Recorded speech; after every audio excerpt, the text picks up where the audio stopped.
Penjabat Bupati Maluku Tengah Rakib Sahubawa nyoblos bareng istri di TPS 5 Namailo.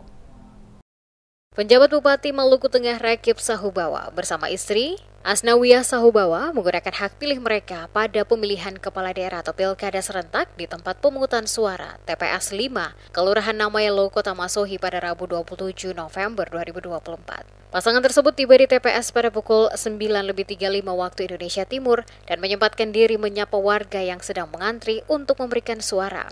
Setelah mengantri selama 5 menit, penjabat bupati dan istri dipersilahkan oleh petugas kelompok penyelenggara pemungutan suara atau KPPS untuk mencoblos pada pukul 9:40 waktu Indonesia Timur.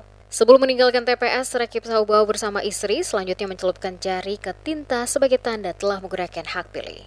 Dalam kesempatan itu, Sahubawa menyampaikan pesan kepada masyarakat Maluku Tengah untuk aktif berpartisipasi dalam pilkada serentak dengan memilih pasangan calon sesuai hati nurani masing-masing. Menurutnya, pilkada serentak di Kabupaten Maluku Tengah menjadi momentum penting untuk menentukan kepemimpinan daerah ke depan.